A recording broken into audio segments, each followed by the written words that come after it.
Supply Sports. We are also the largest Boy and Girl Scout. Issues ranging from investments to mutual funds, stock options to interest rates. Right on the money, brought to you by the voice of Chester County, 1420 WCOJ, and Payne Weber, the Wall Street investor from Center City. Get right on your money. Tune in Wednesdays at 9:30 for Right on the Money, only on 1420 WCOJ.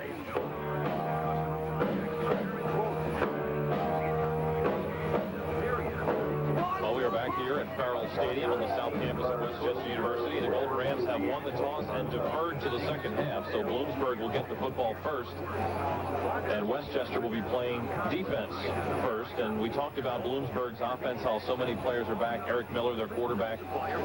Aristine Henry was a key player last year. He is out with a back contusion, but his replacement, Marcus Glaze, has been outstanding. He's averaging 100 yards rushing and has scored 4 touchdowns, so it looks like they haven't missed a beat with Glaze in there replacing Henry. Well, Glaze is a junior, and Henry was a sophomore from George Washington High School in Philadelphia. But they really sort of, last year, Henry had 100 carries and Glaze about 83, so they're basically sort of a tandem there. The Bloomsburg team, by the way, returned 44 lettermen, but here even more so. They lost 8 lettermen, but they returned 16 starters, 15 out of the 22 starting on offense and defense, and their starting specialist is punter Joe Dietrich. So this team has a lot of experience, and most of these kids, or young men, were also starters the previous year. So they're as veteran a club as we're going to face, and at a time of the season where we have to sort of play like a veteran club ourselves. Well, Kurt Leakey is back deep for Bloomsburg, awaiting the kick of Justin Schachter. Bloomsburg will go left to right in front of us, and Schachter's kick is short, very short, fielded by one of the upbacks at the 29-yard line, and Bloomsburg will have pretty good field position out near the 40. And that's where they'll set it up, first down and 10. Huskies will take over the first play from scrimmage at their own 39-yard line, going left to right here in the first quarter at Farrell Stadium. Bloomsburg in their white jerseys with the maroon pants, maroon helmets. Eric Miller, senior quarterback, 5'11", 167 pounds. He's got 7 touchdown passes, 5 interceptions thus far on the season, 702 yards in 4 games. And on first down, they gave this to Marcus Glaze around the outside, and he's pushed out of bounds after a short pickup on the play. Ryan Kersey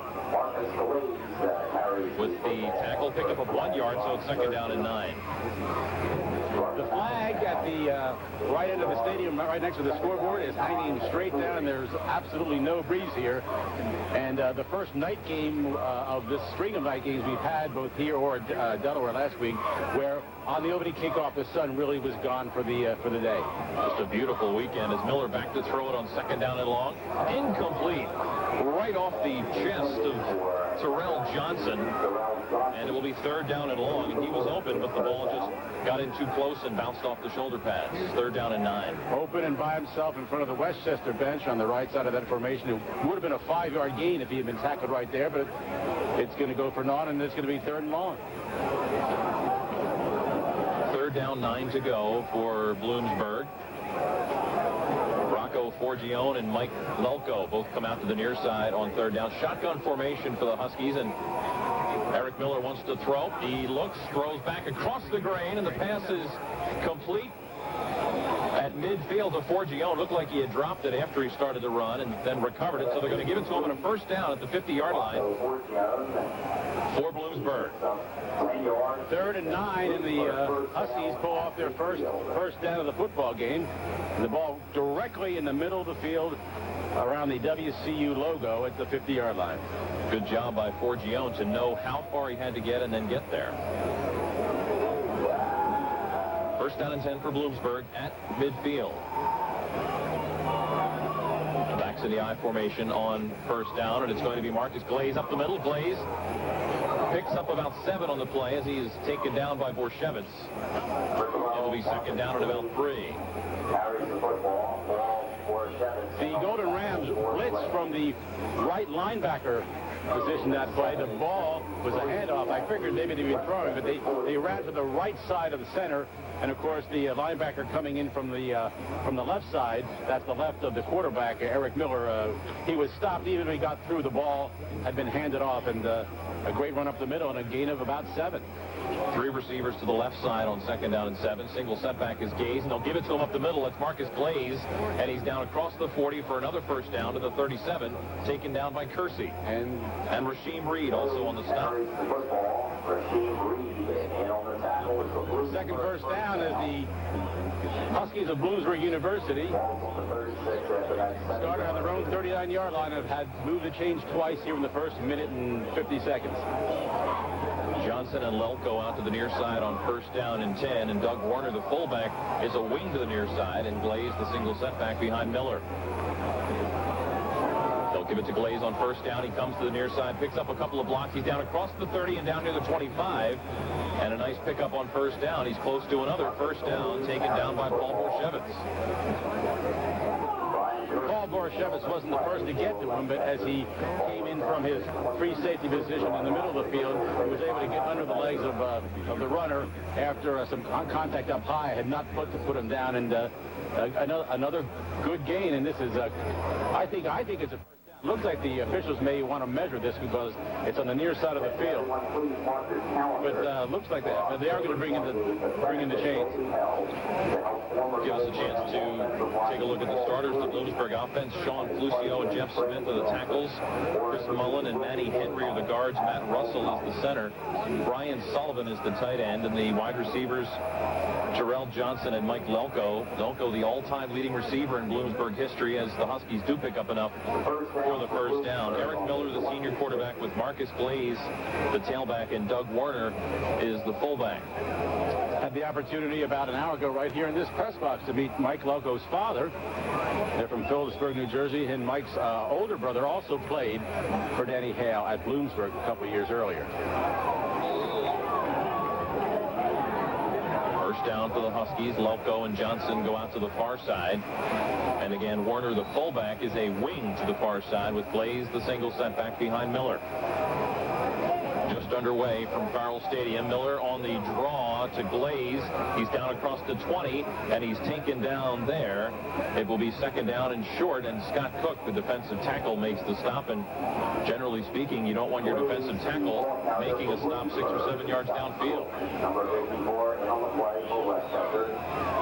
Rasheem Reed, Raheem Islam, the defensive end, Scott Cook, and Clifton Orwick on the inside. Good group of linebackers. Brian Kersey, Brandon Neely, and Dwayne Thomas. In the secondary, Leroy Miller, Paul Borshevitz, Curtis Callens, and Lamont Johnson. 2nd down for the Huskies. And again, it's Glaze. He cuts back inside. He's across the 15 down to the 10, and it will be first down and goal from the 9-yard line. Taken down by Dwayne Thomas. That time, Doug Warner, the fullback, leading the blocking, had really no one to block, and just about the time you figure a block would help, the man with the ball cut to the left of his blocker and found an extra seam, and he may have run out of bounds about the 8 or 7, but Thomas got to him first a couple yards earlier. But it's another first down, the 3rd in this drive, and from the opening kickoff right now, Bloomsburg has moved from their own 39 down 1st and goal at about the 8. Mostly on the ground, just one pass completion. And it's Glaze up the middle on 1st and goal. He puts his head down. Is he in for the touchdown? Yes. Touchdown, Marcus Glaze up the middle, and Bloomsburg strikes in their first position. In a little over 3.5 minutes, the Golden Rams have put themselves in a position where they've been used to in the last couple, 3 weeks, giving even the games they lost by, in very small order, 12-6 or 6-7-0. They gave away the points early, and now the extra point attempt by Chris Thompson, the backup quarterback. Just 3 minutes and 39 seconds into the game, and Westchester trails it. Thompson's kick is up. He hooked it, and it's no good. Timeout on the field. 6-0 Bloomsburg on top with 11:21 to go in the first quarter. We'll be back to Farrell Stadium after this timeout. University and the Gold Rams trailing it 6-0 after the missed extra point. Leroy Miller picks up the bouncing football, and Miller takes it out across the 30 to about the 33, and the Golden Rams will have it there. First down and 10, and the first shot for the offense. Mike Valesky made the tackle for the Huskies. And he's sort of a local product. He's from Collegeville, Pennsylvania, up Montgomery Valley County. Went to Perkiomen Valley High School. So Shahee Winder, redshirt freshman quarterback, leads the Golden Rams up to the line of scrimmage. 254 yards passing on the season, yet to throw a touchdown, 5 interceptions. Scott Reed is the single setback on first down. They'll give it to Reed up the middle, and he only gets a couple before being bottled up by that Bloomsburg defense. The man who stood him up was junior left outside linebacker Greg Roscos. He stood him up, and he kept him there for about 2 or 3 seconds until some teammates could push Scott back. Scott Reed carrying the football for Westchester. They'll give him 2, so it's second down and a long 8. 4 receivers in the formation on second down and long. 3 out to the near side. Winder under center. And on second down, they'll give it to Reed around the outside. He tries to jump a tackler and cannot it again. It's Greg Roscos with the stop. Penetration from the, again, his outside linebacker position. That being the left side of the Bloomsburg offense. There was a run around the right side, of course, by Westchester. The Golden Rams attempting to go right to left here in the first quarter, trailing by 6, but that was a good submarine tackle, gain of 2. It's 3rd and 8. Brian Bradley and Chris Schaefer come out to the near side as wideouts with an empty backfield, and Winder in the shotgun.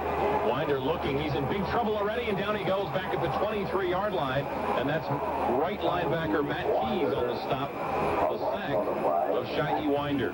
3 and out for the Golden Rams. You can give credit to the outside linebackers Roscos and Keys. That time Keys was untouched running in on Winder, who couldn't get outside and use his speed there to get some time to look downfield, and into punt for the first time in about 3 weeks is Mink for the Golden Rams. Ron Mink gets off. Pretty good kick, fielded by Toye Berry, and now a flag comes in as Berry runs it back to about the 43, and we'll check on the flag. Tackle was made by Curtis Cowens around the neck after a return of double-digit yards, about 13 yards, but flag back on the field, and possibly the first penalty of the game against anybody, but they're going to move the Huskies back. They would have had the ball at about the 43, their own 43, but they're going to set this ball back, and we'll see where they put it. Yeah, the offense already starting to walk backwards. We'll see where they will spot it. The flag is about the 32-yard line. You know, in that last drive, there was just the one completion and a second pass that should have been completed to Johnson by quarterback Miller. And I'm thinking as they were getting closer, there were situations where the defense of the Golden Rams looked like it was trying to stuff this run that they'd been running. And all of a sudden, I said, this is really a passing team as much as it's running. They never had to pass to score. So this may be a drive where possibly the Golden Rams should really have to look out for a passing game. But we'll find out. It's been an unusual season, and every game has had sort of this unusual start where a short field, or in this case, that wasn't a short field, it was a 61-yard drive, and giving up an early touchdown has put the Golden Rams in a hole, and it could be a mental situation about how many points we are or aren't going to give up tonight.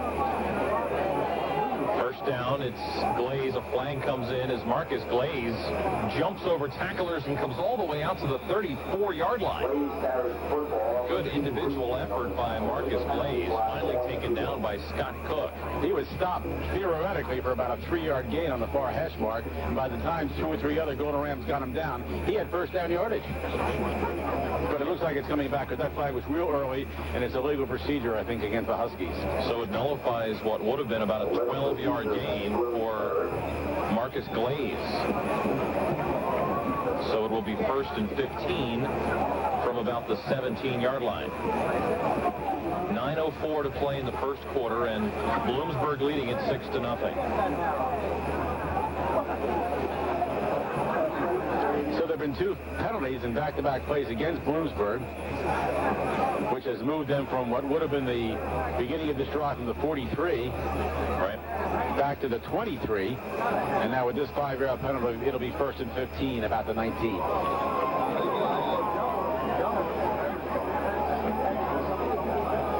Johnson and Lelko again come out to the near side. Backs in the I formation. That's Warner and Glaze behind Eric Miller.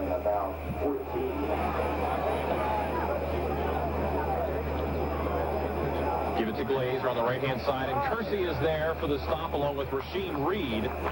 He got maybe a yard or 2. It will be 2nd down. The ball carrier, Brian Kersey, in on the play for the Rams. He picks up about 2 yards. 8 minutes and 30 seconds remain in the first period. The Golden Rams trail the Huskies from Bloomsburg 6-0 here at Farrell Stadium. On the voice of Chester County, 1420 WCOJ in Coatesville, and it's a 2nd down and about 12. Greg? 2 receivers out to the far side, and Johnson to the near side. Glaze the single setback on 2nd down and long. Miller back to throw. Looking. Goes deep down the middle of the field for Johnson. Gets a hand on it, but can't haul it in. And Leroy Miller in coverage. Johnson, a quick receiver, but unable to haul that one in as he had his right hand on it and just couldn't haul it in. The ball was thrown to the inside of the, toward the middle of the field as Johnson came from the right side of that spread formation, and Leroy was behind him, meaning it was step for step, but the ball was well thrown and just a little bit further to the inside of the Farrell Stadium field, and he couldn't bring it in, and at the break, again, a 3rd down now. Shotgun formation. Miller back to throw. He's got time down the middle of the field, incomplete, and hard to believe there's not going to be a flag on that one, as there was a tangle of bodies at the 40-yard line, and 3 of them were Golden Rams. Well, Lelko bumped in. It was 4 guys hitting, coming together like in a bowling alley and a bowling ball. Nobody really had looking for the ball, and they all collided. The ball hit probably somebody in the back of the helmet. One of them was Lelko. The other 3 Golden Ram defenders, and the ball fell incomplete. And it's the first punt of the game for the Huskies. Joe Dietrich will punt it away, and Leroy Miller waits at the 40-yard line. Pretty good kick from Dietrich. Miller fields it at the 40, fair catch, and Westchester will have the football there. And obviously, John, they're going to need to do a better job on offense than that first series, which was 3 and out, including a sack. Not so much impressive, but a complete football player, Marcus Glaze, who is going to see most of all the running out of tailback this Aristide Henry is injured, and he has so far. He was the man down under that punt that made the Golden Rams call a fair catch, and he was there almost as soon as the ball. Winder on first down to DiFilippo, and DiFilippo's out to about the 48-yard line, and a nice pickup on first down of about 7 or 8. It will be 2nd down. Trent Flick on the stop, the free safety for Bloomsburg. A pickup of 7 yards for Don DiFilippo. I pointed to Trent because he was the guy there on top of DiFilippo, but basically DiFilippo would get about an extra 3 or 4 yards after someone else had tripped him past the line of scrimmage. 2nd down at about 3, and it is DiFilippo again. He dives across midfield and will have enough for a Westchester first down, and that's the first one of the night. Is Dwayne Davis in on the stop for Bloomsburg. The Westchester offensive line, John Dennis and Derek Barlow the tackles, Jason Serpiak and Eric Fritz the guards, and Gary Blanche the center. Ryan Koch is the tight end with Brian Bradley and Chris Schaefer the wideouts. Shahi Winder's your quarterback, and Jason Muchler and Scott Reed started the game at running back. We've also seen Don DiFilippo in there. Now Winder to throw, and the pass is complete to Koch on first down, and that's a pickup of about 4 yards on Winder's first pass attempt. Tackled by middle linebacker Jeremiah Dwyer, along with the free safety Trent Flick. Bloomsburg's 43 defense, Jim Lanigan and Aaron Bordas, the defensive ends, Dwayne Davis and Brian Sims. Sims from Downingtown. Greg Roscoe, Jeremiah Dyer, and Matt Keys, the linebackers. Rudy Garcia, Trent Flick, Toye Berry, and Junie Barnett are the defensive backs. There's a little swing pass to Don DiFilippo on 2nd down, and that will be enough for another Westchester first down and a gain of about 6 yards, and Toye Berry pushed him out. yards and another Westchester first down. So Westchester moving the football a little bit through the air. First down and 10 at the 38-yard line. 6:05 left to play in the first quarter. 6-0 Bloomsburg on top. Schaefer and Bradley out to the near side on first down, and they'll give it to DiFilippo on a sweep with Reed out in front. Gets a nice block from the fullback, and he's down to the 34. It will be second down as Berry comes up again for the stop and a pickup of about 4 yards.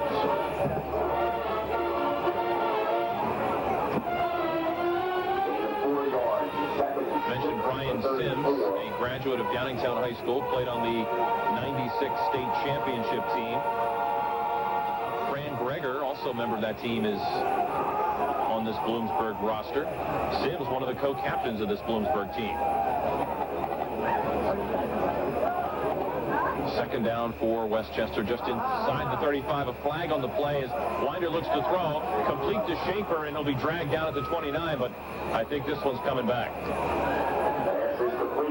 Middle linebacker Jeremiah Dwyer, there were flags. There is a penalty flag on the play. Let's see, we'll find out in a second whether it's coming back. It could be against Bloomsburg. It may not be, but if it is, it may have to take the play or take the penalty and get the down back. It was not quite enough for a first down. It would be 3rd and 1. And they start, of course, with a second down at about 7. It looks like it's going to be on Bloom. It is. Offside, and Westchester will take the penalty.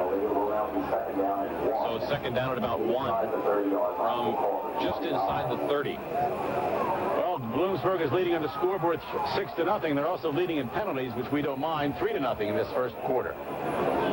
Schaefer out to the far side, Bradley to the near side, and DiFilippo the single setback behind Winder. Winder wants to throw a little pump fake. Now he rolls to the outside, looking for Schaefer, who's back in the end zone. He's there, and he can't haul it in. Incomplete. Schaefer's there. He stops. The defender goes flying by him.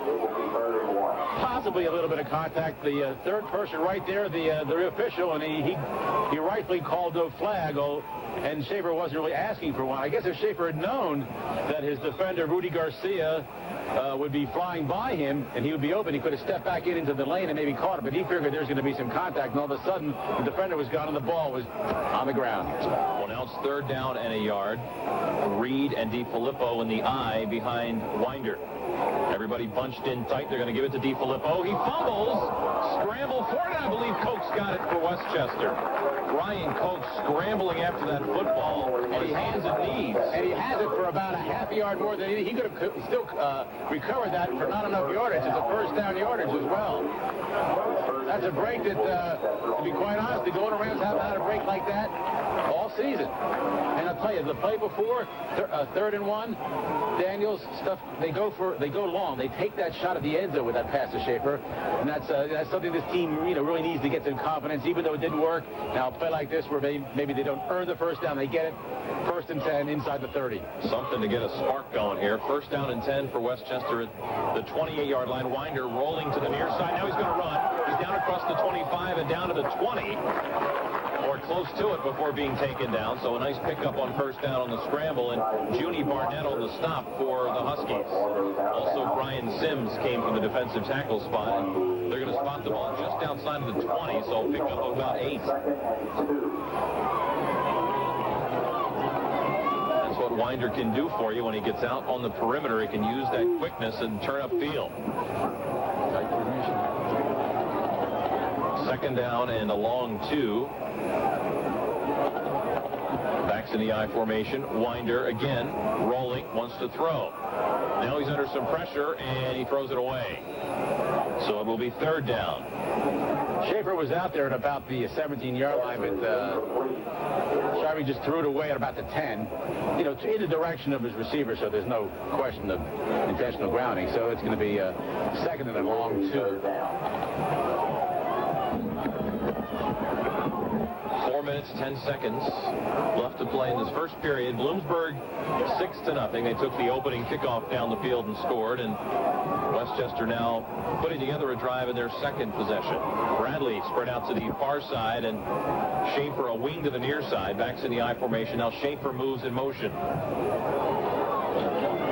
Winder back to throw. Looking underneath, complete to Reed, and Scott Reed's got the first down at the 14-yard line. Nicely designed play as Ryan Koch from tight end goes down to about the 10, does a curl in, takes two defenders with him, and leaves the space to bring the man out of the backfield. Very safe play, as safe as a running play. As long as the man catches the ball, he does it. He gets enough for a first down. Winder's off to a solid start through the air, 3 of 5, including one that he wisely threw away. So first down and 10 for Westchester at the 14-yard line. And on first down is DiFilippo, and he's bottled up in the backfield and will be taken down for a loss. Rascos was there first to misdirect the play. Then a number of other Bloomsburg defenders poured through, including Matt Keys. He's made the tackle, but again, you're right. Roscoe made DiFilippo do a flip and twist in the backfield and come back toward the middle of the formation when he wanted to go around the near side. Brian Bradley comes out of the ball game now on a second down and about 14. And Donovan Reifinger in the game to the near side. DiFilippo, the single setback on second down and long. Schaefer moves in motion. It's a toss to DiFilippo. He wants to throw it. Schaefer's back there in the end zone, and he goes up, hauls it in. Touchdown, Westchester. A 19-yard pass from DiFilippo to Schaefer has tied this football game up with 3 minutes and 16 seconds to go in the first quarter. And I was waiting for a halfback option all year. You got to think about things when you've had trouble scoring, and the extra point to try to give the Golden Rams the lead.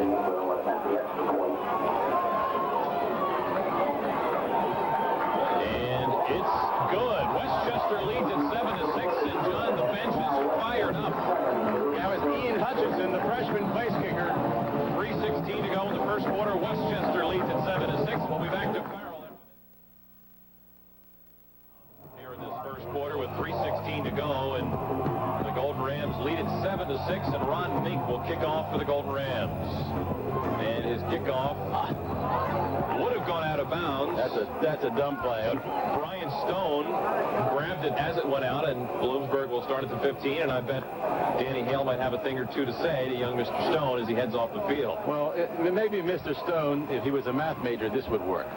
He just cost us 20 yards, because 35, where we're going to get the ball when it goes out of bounds. He caught her one step inbounds as if he was wearing the purple and gold, trying to do something bad for the guys from Bloomsburg. But, hey, we'll take it, and it's a first down at 15, 85 yards away as the Golden Rams now lead this game 7-6. Well, in their last possession, they hurt themselves with penalties and backed themselves up, so they've cost themselves some yardage here in the first quarter. And on first down, Miller completes it to Lelko, and it's close to a first down out at the 25-yard line. Curtis Counts was the first man out there on the wing to push him out of bounds, but that pattern would have taken Lelko out of bounds. But again, this veteran senior receiver, the all-time leading one for Bloomsburg, he knew exactly the pattern, and he got just enough for a first down, and he's back in the huddle looking for more. Bloomsburg first down. It's first and 10 for 25. So first down at the 25-yard line with 3:04 to go in the first quarter, and Westchester leading it 7-6. And on first down, it's Marcus Glaze. He's out across the 30, and he's close to another Bloomsburg first down. He'll have the first down out to the 36. A number of Westchester players converged there. Dwayne Thomas led the way, along with Raheem Islam.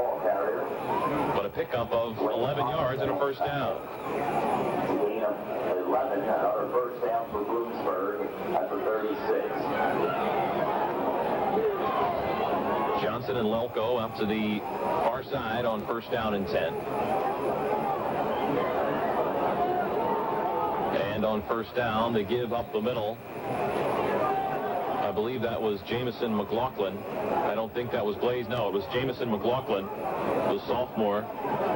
Picked up about 6 up the middle, and Brandon Neely on the stop, middle linebacker for the Golden Rams. But whether it's a McLaughlin or the other runner, Glaze, these young men have been able to get up the middle very quickly. I'm talking speed, and they're about 2 or 3 yards over the line of scrimmage before they're touched. And even if they're immediately tackled, they're going to fall forward for a gain like this one was, 5 yards. Well, you mentioned this offensive unit has been together for a while, and now on second down, flags come in as Westchester jumped. Now we'll see if they were drawn offside. 3 or 4 Golden Rams were over the line of scrimmage or halfway into the backfield as the quarterback handed that ball off. But they may have been drawn off by some motion on the Bloomsburg line. We'll find out in a second. It's on Westchester, and that should be close to a first down. If it isn't, they'll need maybe a couple of inches. 2 minutes remain here in the first quarter of this football game.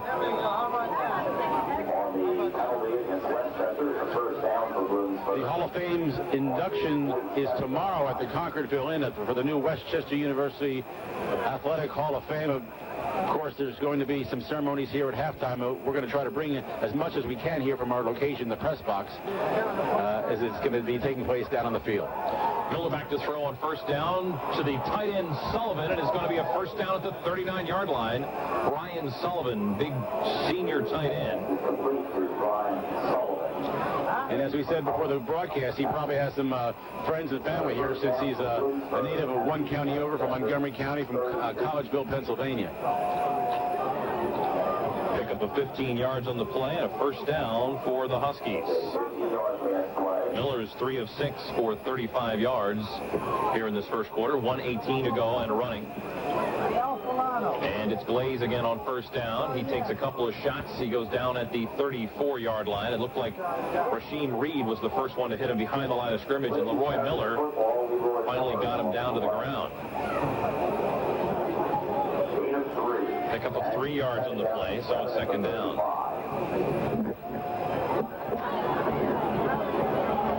50 seconds left in the first quarter. Second down and 7. Johnson and Lelko out to the far side. Up the middle it goes to McLaughlin. A flag comes in as McLaughlin goes down inside the 30, inside the 25 to the 24. Now let's check the flag back at the line of scrimmage. Take a guess. This is going to be a holding against Sean Fuseo, the left tackle, who sort of looked like he had wrestled a la Roman Greco-Olympic version. Paul Borshevic's down to the ground right about the time the runner went through.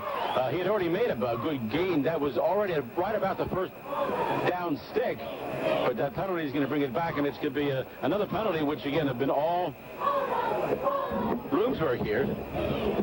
This drive started on their own 15 after the punt, or rather the kickoff that should have been let go out of bounds. It was actually captured and then stepped out by one of the return men, and the Huskies have driven down all the way to the 39. Actually, that was inside the 30 before that penalty.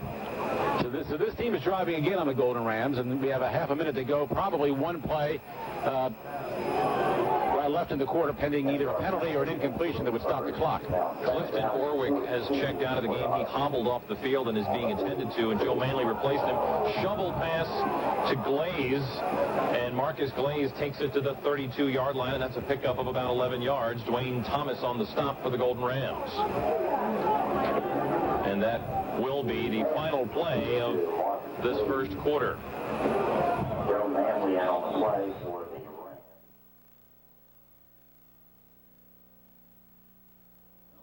Westchester University. It's the Hall of Fame game, Hall of Fame weekend here at Westchester University, and it's a beautiful night. It's been a great weekend. Very pleasant night to be outside for a football game. Big third down here for both teams. 7-6 Westchester. First play of the second quarter. Bloomsburg going right to left here in quarter number 2. They have the third down play. Back to the I formation. Eric Miller give it up the middle to Glaze, and he dives down across the 30.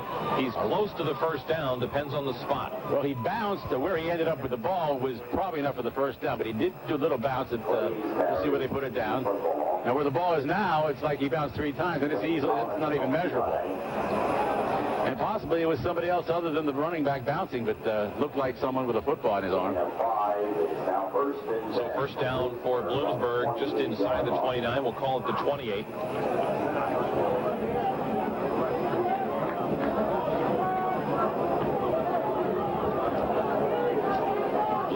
And Johnson out to the near side, and McLaughlin, the fullback, is lined up as a wing.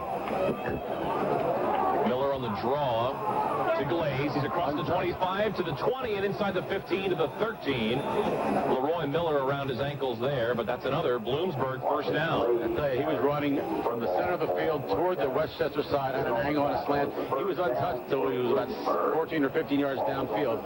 Not very good defense against the run that time by the purple and gold.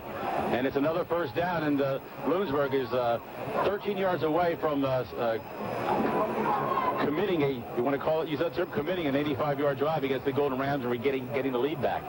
First down and 10. Backs in the I formation as Miller looks to throw.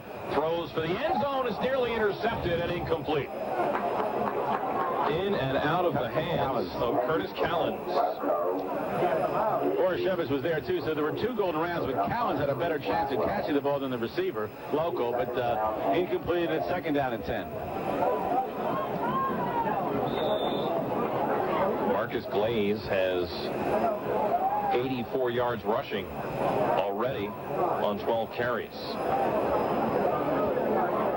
Second and 10 for the Huskies. Glaze is spread out wide to the far side. Three receivers out to the far side. They go up the middle to McLaughlin, and flags come in. They stop the play in progress.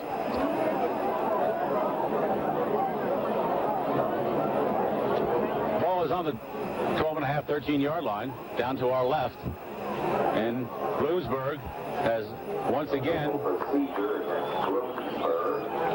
put some laundry on the field. Boy, they are really hurting themselves. Unofficially their fifth penalty, and I don't believe the Golden Rams, not that I want to jinx them, have any. Well, this will put the ball back on the 18-yard line. Second down and 15.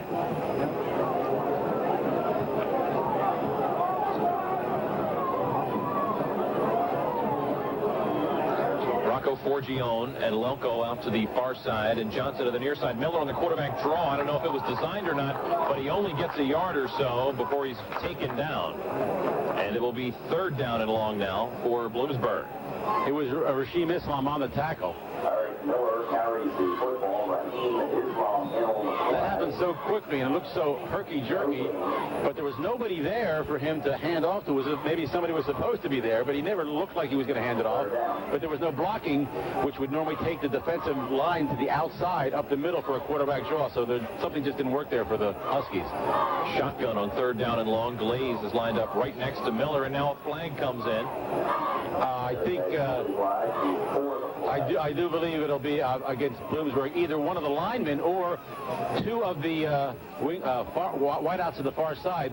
Both moved, and only one of the wideouts can move once they set into a slot position. Well, Bloomsburg is going the wrong direction. What did you say a couple of weeks ago? Like an explosion in the laundry factory or a laundromat explosion? Well, that was 3 or 4 flags in one play. Here, none of these have been big, penalties or personal fouls, but they're just adding up to make this 85-yard potential drive about 185-yard for Bloomsburg. And guess what? Third and about 22 at the Westchester 23, and with Miller at the helm, they could still pull it off. Miller rolling, looking for some time and space. He's under pressure. He throws. It's complete. Short of the first down. Well short of the first down. Lelko grabs it inside the 20, but now it's fourth down, and the field goal unit will come on. And Joe Manley, the freshman from Salesianum, a defensive lineman, was actually out there. That's how long that play took to develop as Miller kept rolling and rolling and rolling, and eventually right in front of his own sideline, either I'm going to throw the ball or go out of bounds for another loss. So he threw it. 4th and 14 now. So now a field goal attempt for Zach Quigley. Quigley's a freshman from Parkland in Allentown. A 34-yard field goal. It's a 34-yard attempt. And it is blocked. Blocked by Lamont Johnson. and Westchester will get the football back. Borashevitz made the tackle of Loco, who's the holder, and I'll tell you something. That blocked field goal popped right into the holder and Loco's arms. He's running to the left side. If Borashevitz doesn't make that tackle for a 1 yard or 2 loss, Loco, he may have turned the corner and turned that into a touchdown. Yeah, that field goal was totally smothered by Lamont Johnson. And Loco picked it up behind the line of scrimmage and was off to the races, but Westchester gets the football back, and the special teams comes up with a play. Golden Rams hold that 1-point lead.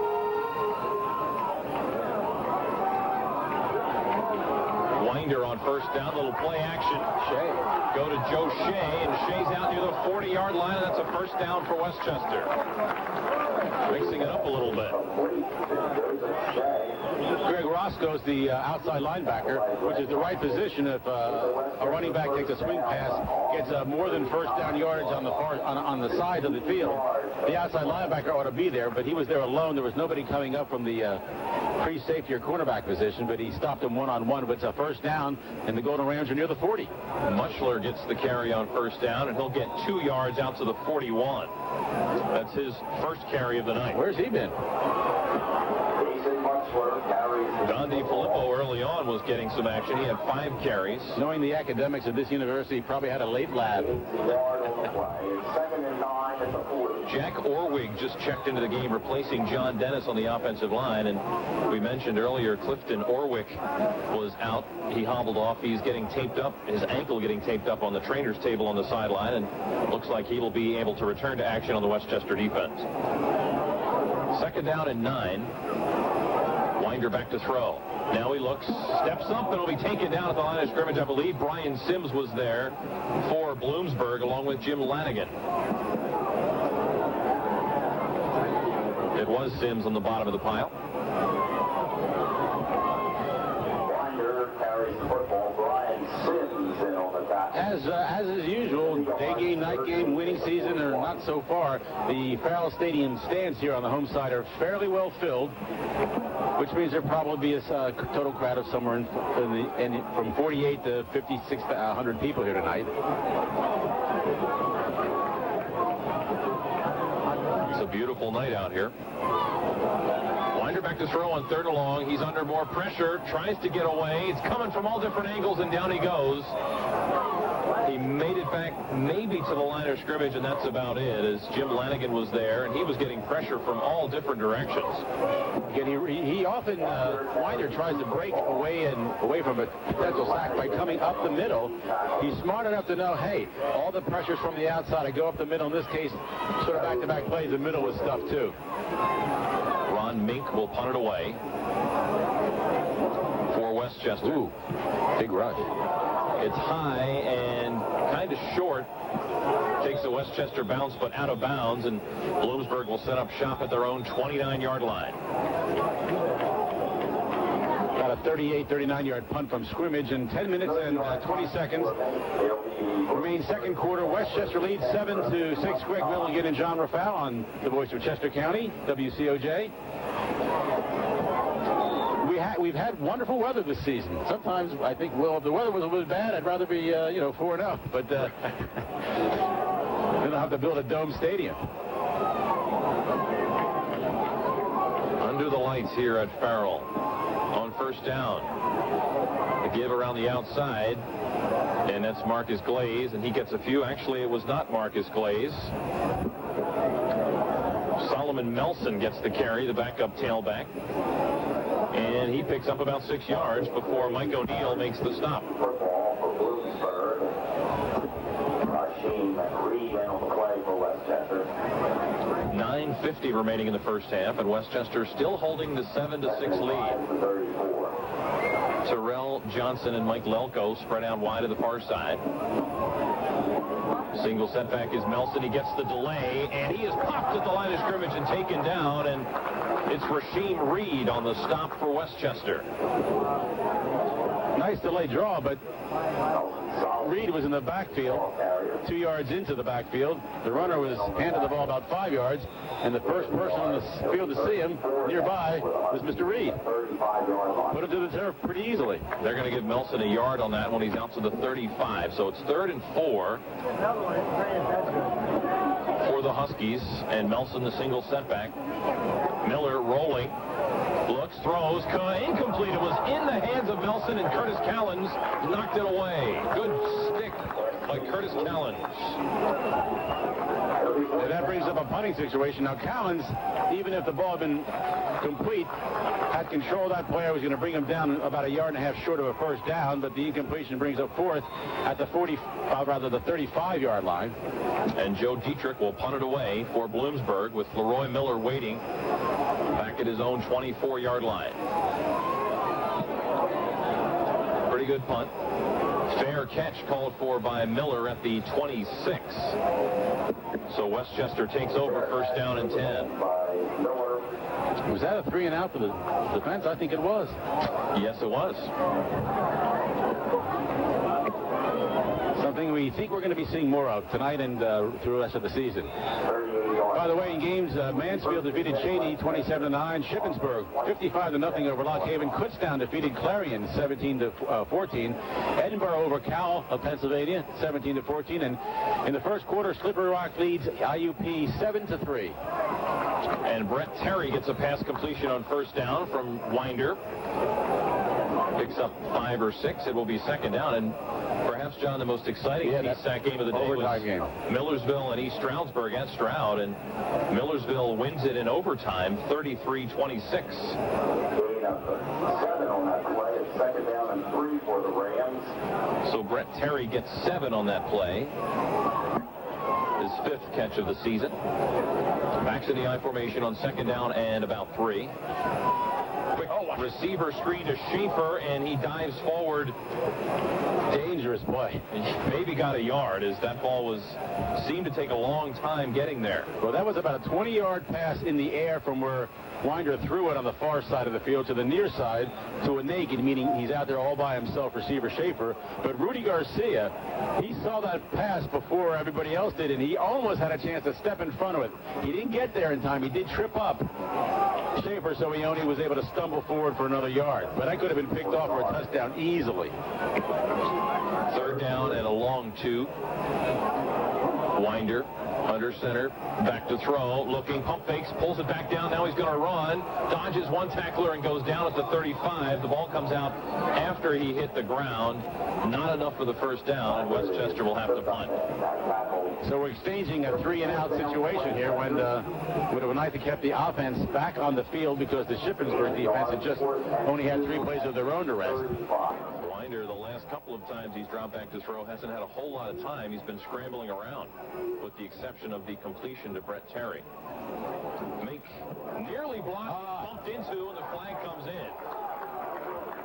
At the other end, there's a fumble, and Bloomsburg gets it back as it's McLaughlin. Well, there's a penalty flag, and I don't think it's the vociferous 15-yard, but the Golden Rams only needed 2. Right. Running into Mink was Jason Noble, a sophomore defensive back from Chesapeake City, Virginia, and the Golden Rams will be the beneficiary of yet another Bloomsburg penalty. Not a big one, but a big one because instead of putting their offense on the field, Mr. Miller and company, Westchester stays on the field with their offensive team. I'd like to make a comment about the Ron Mink. This is his first day punting in about 3 weeks because 2 weeks ago he was out off campus because of what we were told was a family situation, and then we found between the middle of the week that his father had passed away and he was not at the Delaware game last week. It's nice to see him back and punting the ball pretty well and taking a good penalty for the cause right there. First down and 10 for Westchester. The ball now just shy of midfield. Westchester going left to right in front of us, and Winder on first down gives it to DiFilippo. He's hit behind the line, but manages to fight his way across midfield and pick up about a yard or so. Aaron Bordas, the first one there, and ends up making the stop for Bloomsburg. Aaron Bordas And on the play for Bloomsburg. Good individual effort by DiFilippo to get anything on that play. The gain of a yard on the play. Yes, he easily could have been brought down by the first tackler, got away from him, but then Bordas, all 6'1", 224, the senior right defensive end, put him down, a gain of about 1. 2nd and 9, the ball now across midfield. 3 receivers out to the near side, and Schaefer out to the far side. This little swing pass for DiFilippo. He puts his head down, gets down to the 44-yard line, a pickup of about 5 yards. It will be 3rd and 4. Jeremiah Dyer was there for the Huskies. Dyer from Berwick. On a very simple flare out to your back, there was a nice block by Brett Terry. He didn't put somebody on the ground. He stood up, that outside linebacker, for a good 2-3 seconds, and that really enabled DiFilippo to get the 5-yard gain out of that play. He just kept keeping arms to arms legally. No score here in the second quarter. It's 7-6. Westchester on top. 3rd down and 4. Winder back to throw. Looking. Gets away from a couple. And now he's going to try to run with it. He dives forward. He's going to be close, but short of the first down. He extended that arm. He was coming down at the 42. He extended it about another yard to the 41. But it will be shy of the first down by a yard, maybe a little less than a yard. But it's 4th down at the 41. And for Westchester. On the 41. And Mink is coming out. Westchester looked like they were coming out like they were going to go for it or fake. Well, they may be doing one of these things, trying to draw them off sides. But no, here's the punt. Mink gets it off. It's a high one. Let's see where it hits. It hits at about the 4-yard line. It rolls sideways. It goes out of bounds at the 1. A great kick by Ron Mink as it hit sideways like it had eyes and rolled out of bounds at about the 1. They'll spot on the 1.5, and a great punt by Ron Mink. Scott Linus, the red shirt freshman linebacker, a special teamer from Newcastle, Delaware, William Penn High School. He's down there trying to get the ball before it goes in the end zone. He keeps chasing it, and it takes a turn and goes out of bounds. I think the gods are with us on that punt. I would say. Westchester's defense now with an opportunity to keep Bloomsburg pinned in deep and get the offense the ball back in great field position. Everybody in tight here on 1st down, and it's Glaze, and not much as he is taken down by Raheem Islam, and it will be 2nd down and long. Well, it's obvious. You don't have to be anything but an average football fan to know that you have them 1st and 10 in their own 2. You want to prevent them from getting a 1st down, so they have to kick to you out of the red zone or about the goal line, and you can get the ball up around midfield with 4 minutes to go, 4.5 minutes to go. You'll get the ball back with 3+ to go. But again, there's still 2 more plays for this Miller offense and the Bloomsburg Huskies. Eric Miller, senior quarterback under center, backs in the I formation on 2nd down and 8, and now motion inside. No flag comes in, and they're going to give it to Glaze. He's out across the 5, and it will be 3rd down. Raheem Islam jumped up and moved forward, and then no flag came in. Rasheem Reed on the stop for Westchester. Well, that was one of those runs up the middle that there's 7 offensive linemen and 7 linebackers and defensive tackles. There's 14 players, and one of them is a 15 player with the ball. So who do you give the block to, and who do you give the tackle to? But Reed came off about the bottom at the time where the ball was, so I think he was there first. So it's 3rd and a long 4 with 3:30 remaining in the first half. Miller back to throw. Looks, throws, complete for the 1st down. Out across the 20 to the 21. It's Mike Lelko. Greg Van Alstine over there on the stop. And I believe he might be shaken up on the far sideline. There's a Westchester player down on the far side of the field, actually off the field. 1st down for Bloomsburg. Somebody involved in that tackle was shaken up over there. Well, I have one numeral, but I don't want to guess until I have them both. Well, why don't we step aside for a break while they attend to the player. 3:26 left in the first half. And in the first quarter, LSU 3 leads the Tennessee team 3-0. Indiana in the Big Ten. At first quarter, scores first, leads Iowa. Indiana 7-0 there. And those Delaware Blue Hens, another big shutout victory today. Well, I think we're talking about this. I know we didn't talk about this on the air, but now as they're attesting to the, or taking care of the injury to Mr. Van Alstine, the Delaware has now gone 4 consecutive home games by shutting out 4 pretty good opponents. Going back to Rhode Island, the Citadel, they shut out Northeastern today, 42-0, and that's an Atlantic 10 game in the 1AA division, and that was a big win for the Blue Hens. Well, back to action here as Van Alstyne is helped off the field, and it's Marcus Glaze on first down, and Glaze out across the 30, 35, 40, and he's out near the 45 before he's taken down by Leroy Miller. But Marcus Glaze with a burst of speed, and he picks up 25 yards. Well, it was third down inside the 5, or about the 5 for the Golden Ram defense. The completion to Loco for a first down at the 20, and now this run of 25 yards has given Bloomsburg really a 40, or rather a 55-yard distance between them and what would be a leading touchdown before halftime. First down and 10 for the Huskies. The ball comes loose. Westchester's got it. Clifton Orwick recovers at the 45-yard line. Recovered by Westchester. Clifton Orwick, who left the game earlier with an ankle injury, came to the sideline, got it taped up, comes back in and plops on the football.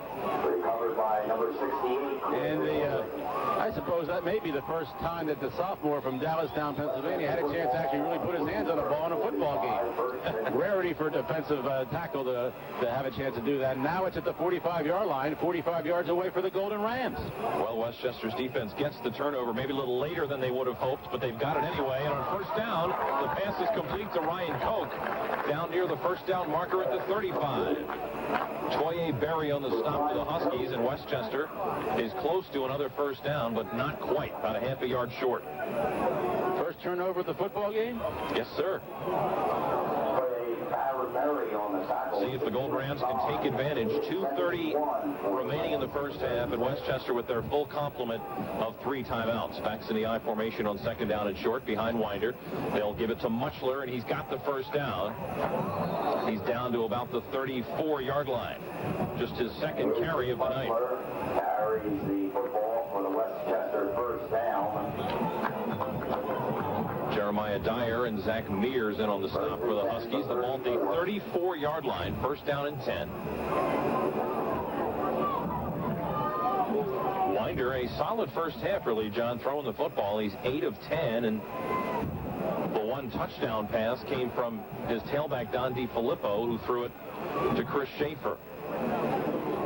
Winder, back to throw. Nice pump fake, looking for Schaefer down the near sideline. A little too far and out of bounds, but a good-looking throw, and Berry back there in coverage on Schaefer. It will be second down.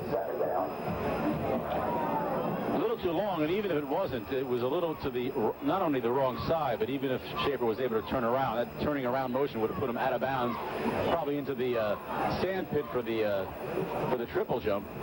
So they may come back with that play again later, or maybe earlier, when the ball is on the far side of the field, and do it where you're not that close to the sideline. Second down 10 from the 34. More room to maneuver. Winder to Muchler, tries to get outside. He's bottled up and dumped, and he lost a yard. Toye Berry was in there, as well as Rudy Garcia. And it will be third down and 11 now, and we're down under 2 minutes, all the way down to 1:30. Westchester still with all 3 timeouts remaining. Schaefer out to the far side, and Brian Bradley, no catches tonight, comes out to the near side. Muchler is the single setback. Winder puts Schaefer in motion, and now Winder back to throw. Looks to set up the screen to Muchler. Cuts back, and he goes down to the 30-yard line. He's about 6 yards short of the first down. It's fourth and about 6.5 at the 30-yard line of Bloomsburg. The clock is running with 59 seconds and 58 running. And Westchester will call time. So we'll step aside for a break. 54 seconds remaining. A fourth down play coming up for Westchester. 7-6, the Golden Rams lead it right here. Unionville to Coatesville, from Willowdale to Avondale. This is the voice of Chester County, WCOJ, Coatesville, Westchester. Fourth down, here we go. The pass downfield for Koch is incomplete. In and out. It was there. Koch should have pulled it in at about the 12-yard line. It was a well-thrown ball by Winder, but Westchester comes up empty, and Bloomsburg will get it back with 48 seconds remaining in the first half. It's a well-thrown ball by Shahi Winder, and Koch was open. I just couldn't haul it in. Wide open. I mean, he was in stride. It was. Yeah. He didn't have to worry if there was someone like a half a step to hit him.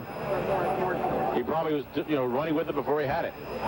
Well, now we'll see if Bloom, well, they certainly come out in an attack formation, but they're going to go up the middle to Glaze, who picks up a yard or two, and that will get the clock moving again as we go under 40 seconds left in the first half. Nearly the middle linebacker on his knees in the backfield. He stuck up his paws, and he's the one who tripped up the runner there.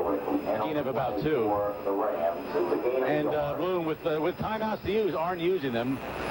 They still have to run one more play as we're under 20 seconds in the game clock and under 12 seconds in the play clock.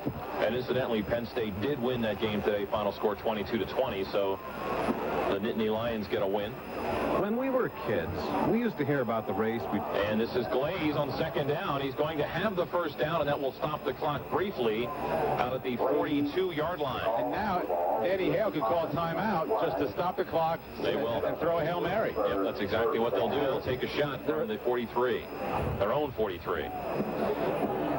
And the clock should have run out because Westchester could have run some more time off the play before that last fourth down play in case they didn't give up the ball, which is what took place.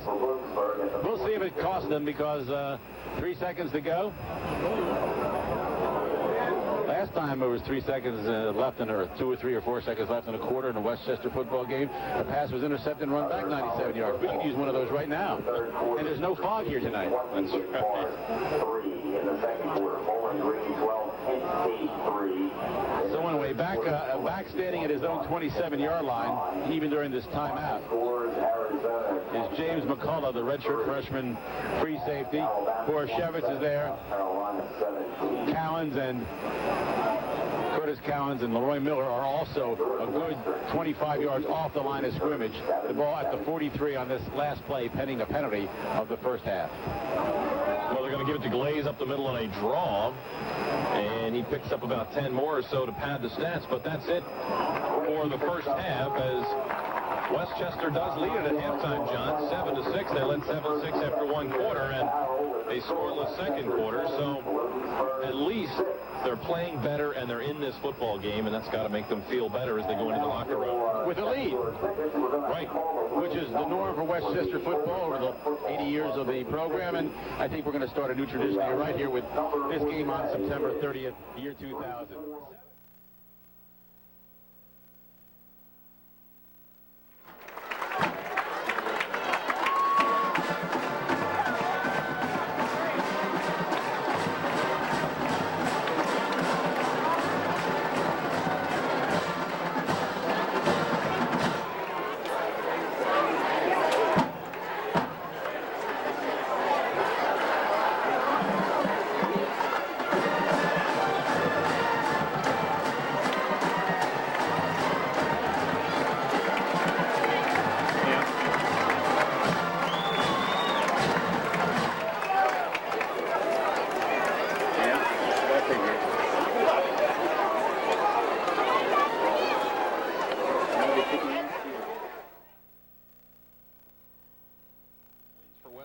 And 14 for Bloomsburg, but Bloom has won 5 of the last 6. And Brian, the normal triumvirate of kickoff returners of Leroy Miller, Don DiFilippo, and Greg Van Alstyne is slightly changed because of that injury right near the end. Van Alstyne being out, he's replaced in the middle, staying right up at the 2 by freshman running back Michael Eckmeyer. So we are set as Westchester tries to get their first win of the season. Bloomsburg 2-2 on the year and 1-0 in the PSAC East after their win over Cheney last week, 48-6. And it will be Eckmeyer at the 11-yard line fielding the kick, and he's out across the 20 and out near the 30 before he's taken down, and Westchester will set it up there, 1st and 10. Bloomsburg tackle one-on-one by Malik Jones from Martin Luther King High School in Philadelphia. A junior, and stops Eckmeyer one-on-one at the 30, but a nice return of about 18 yards from about the 12. Mutchler does start the second half as the tailback behind Scott Reed. Shahi Winder under center, first down and 10 for the Golden Rams at their own 30-yard line. And it's Mutchler on first down behind the block of Reed, and he picks up a couple before being popped out of bounds. Maybe 3 yards on the play, and the last one to take him out is Trent Flick. 90. Kevin Petrie in on the play for the Huskies. It's a gain of 4. It'll be 2nd and 6 at the 34. Second down for the Golden Rams. Backs again in the I formation. Reed and Mutchler. And it's a toss to Mutchler to the near side. He's out across the 35, and he's close to the 40. And depending on the spot, he'll be very close to the marker. The linesman put his foot just over the stripe in front of Steph Kruk here on the near side, and I think they're going to make this by about half the length of the football. The stripe itself was first down yardage, and Mutchler made it by about half the length of a football. First down of the second half. 7th overall for the Golden Rams. And just that quick, they've got 10 rushing yards. Make that first down number 8 for the Rams. First and 10 for Westchester. Winder wants to throw, looking for Bradley, pulls it back down. Now he's going to run, and he is taken out of bounds. Taken out of bounds by Jeremiah Dyer. And he might have lost half a yard on that one. He goes from a half the length over the 40 to half the length on the Westchester side of the 40-yard line. The loss of a half a yard. So we played about 1 minute here in this third quarter. It's 7-6. Westchester on top. Bradley is out to the near side, and Schaefer is a wing to the far side. The backs are split behind Winder on 2nd and long. And it's Mutchler to the near side again, and he won't get much as he is gang tackled at about the 42-yard line. Little extra pushing and shoving after the play. It's a pleasure to hear someone describe that as anything but extracurricular activity. I applaud you. Nice block on the corner to get Mutchler whatever he got by Jason Serpinac. It's 3rd down and 7 at the 43. But in 2 runs, they've gotten very little. It's 3rd and long. At the 42.5, they need to get to midfield for a first down. Continue this drive. Schaefer out to the far side. Bradley to the near side. Mutchler now in motion, so there's nobody behind Winder. And he's back to throw it. And he gets it to Brian Bradley, who's taken down immediately. He might have lost a yard on the play. And that's Greg Roscoe, the outside linebacker, who comes up to make the stop. Maybe someone was supposed to be there to throw a block. A block was thrown, but it was further away than where Roscoe was, and he was untouched from his corner linebacker position and just put the man down, and it's punting time for the Golden Rams. Yeah, as soon as Bradley pulled that one in, he was dumped, and Ron Mink, who had a great punt in the first half, went out of bounds inside the 5, and he'll have another shot here. Gets off kind of a knuckleball. Takes a Westchester bounce right into the arms of Berry at the 15, and he is buried at about the 18. Brandon Neely was in there for Westchester along with Jack Orwig. So it'll be first down and 10 for Bloomsburg. And again, Marcus Glaze with 139 rushing yards in the first half and Bloomsburg's only touchdown. So obviously he has been the focal point to this point, with Miller just 6 of 11 for 63 yards. But he's got some big play receivers, including Loco. Miller back to throw, looks on first down, complete to the tight end Sullivan, and he's out across the 20, picked up about 4. It will be second down. Simple play. It's a roll to the left, throw to the tight end to the left. When I say simple, it's executed well. It's a pretty safe play. And although you're throwing across your body as a right-handed quarterback, it's a way that can often get about half the necessary yardage on a 1st and 10, which is what happened there. Second down at about 5, and they'll give it to Glaze. And Glaze picks up a couple, not enough for the first down. It's going to be 3rd down and short. Rasheem Reed was in there for Westchester along with Raheem Islam. And Brandon Neely also in the pile. 3rd down. It's going to be 3rd and about a yard. 26-yard line, a gain of 3. It'll be 3rd and 1 now.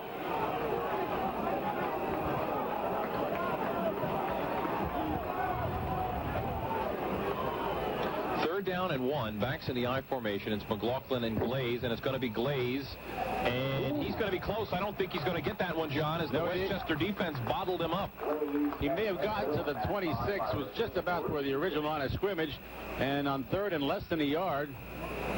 I mean, let's see what kind of forward progress they give him, and they give him forward progress to me from here. It looks like they'll at least have to measure, and that's what the official's signaling for. So he may have made more penetration than we were hoping for before they threw him back. Everybody was in on that one, as Scott Cook and Rasheem Reed, Raheem Islam, they all got in on the pile there, and this is going to be close. Well, we played the first 4 minutes or so of the third quarter. Westchester, on the opening possession from their own 30, had to punt. Didn't get it. And now the first possession by Bloomsburg started at their own 17. Well, the Bloomsburg offense pointing at the sideline saying, let's go for it. We'll see if the inmates are running the asylum here. Well, I'll tell you, the offense is on the field. Well, I guess they're going to go for it. It's 4th and half a yard, and your call, Greg, it's 4th and less, though. I would say maybe the length of the football at the 26.5-yard line, 4th down for the Bloomsburg Huskies. Well, this could set the tone for the entire second half. The Westchester defense is bunched in on 4th and inches, deep in their own territory for Bloomsburg. They may be trying to pull him off sides. Quarterback sneak. He gets it. And he got it. He fell forward, got enough. Behind big center Matt Russell, Manny Henry, and Chris Mullen also in there in the offensive line for Bloom. Miller gets plenty. First down. Out to between the 29, 28, 20. That's about a 2-yard gain on a quarterback sneak that everybody knew was going to be a quarterback sneak. Their 7th first down of the football game, and it's first down out near the 30. Backs in the I formation. Jamison, McLaughlin, and Marcus Glaze. And on first down, Glaze jumps over a tackler out across the 30 to about the 33. Clifton Orwick in there for the Golden Rams, and it's second down. We played about 5 minutes here in the second half. 10 minutes and 8 seconds left in the third quarter.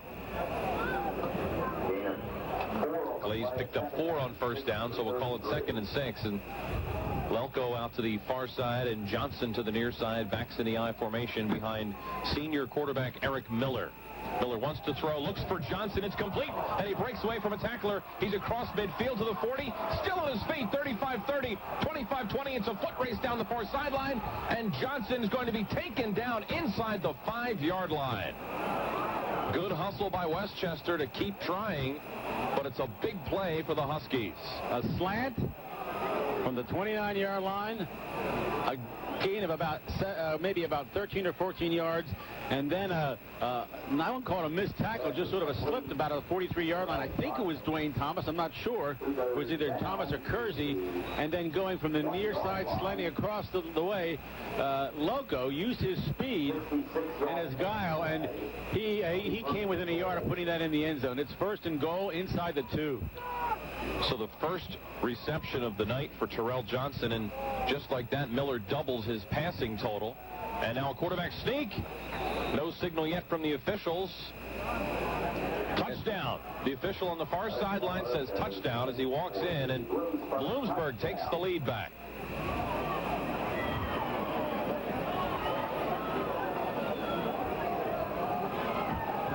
So Johnson takes it from the 29 to the 1. A 7-yard play, basically, and the QB sneak puts the Huskies back in front, and now attempting the extra point. Backup quarterback Chris Thompson, who was unsuccessful the first time out.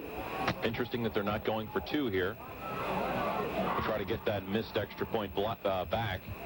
They are going to fake it, and Lelko dives, and he's in.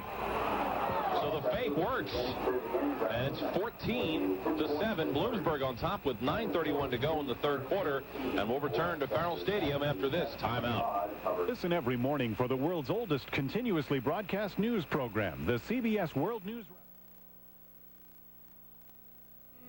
Well, the Bloomsburg Huskies take the lead, and Quigley's kick is fielded by Miller inside the 10-yard line, and Leroy Miller shoots out across the 30, 35, and he'll be taken down at the 43-yard line, but a nice kick return by Leroy Miller. And John, after that big 4th down and inches, Bloomsburg picks up 4 yards on 1st down, and then the big play to Johnson, and then the quarterback sneak, and Bloomsburg takes advantage of picking up that 1st down. And the 2-point extra point, it was the ball was snapped to the holder, and they really didn't fake the kick. The loco immediately got off his knee. That's the only time a knee can be on the ground and you're not down if you're a holder in that play. And then Miller, the place kicker, the place kicker led the blocking to the left side. There was not much opposition, and the 2-point conversion. This is DiFilippo on 1st down, and Don DiFilippo picks up a couple before being dumped by Dyer once again, and also Rudy Garcia. 9 minutes to go in the 3rd quarter, and the Westchester offense must respond to the Bloomsburg touchdown. They trail 14-7. This is just about the best field position. The Golden Rams have started a drive this game. The 40-yard line was the one that they actually drove in for the score. Winder back to throw, and he has to scramble around and then picks up about a yard as he's taken down by Greg Roscos. It will be 3rd down now, and pretty long, 3rd and about 7.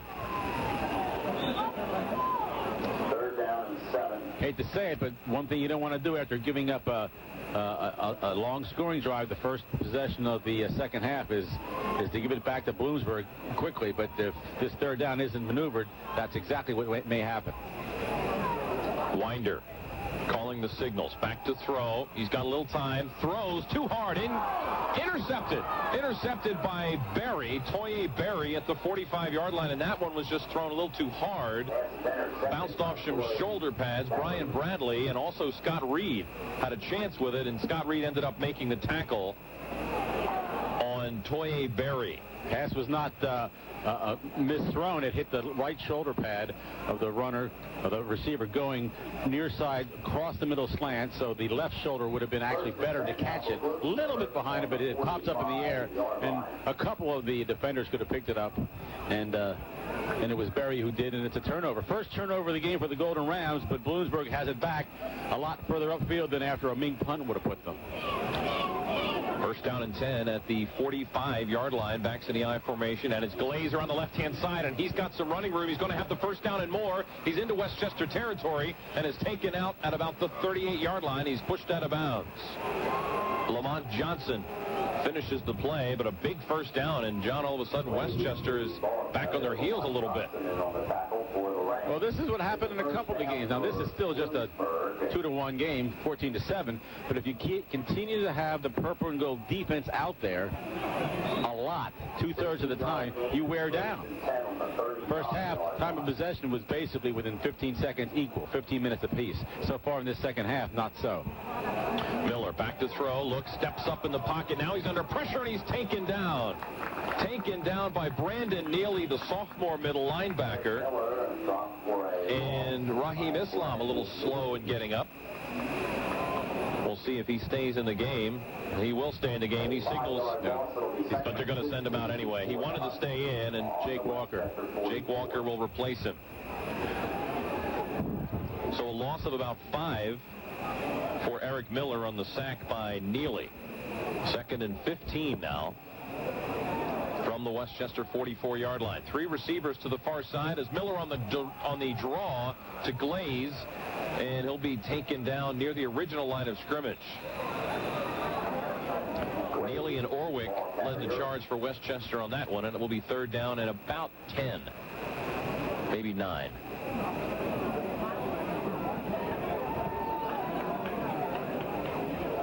Six minutes, 40 seconds remaining in the 3rd quarter, and Westchester changing personnel as Orwick and Thomas and Neely all check out of the game. They go with a quicker package. Calvin Braxton comes in. He's a redshirt freshman defensive back. They're expecting a pass here on 3rd and 10. Shotgun. Miller back to throw, under pressure, rolls away from it. He's going to have some time to throw now. Throws deep, wide open is Johnson, and he can dance into the end zone for the touchdown as Lamont Johnson fell down.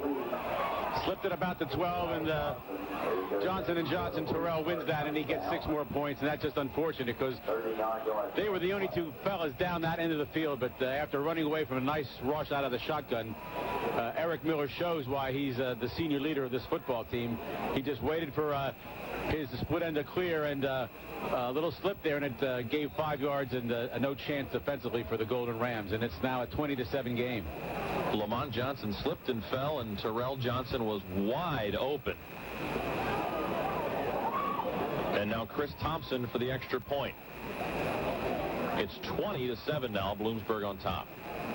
Extra point is up, and it's through the pipes. 21-7, Bloomsburg on top with 6:13 to go in the third quarter. We will return. Sports. Chester County matters to 1420 WCOJ, Coatesville, Westchester.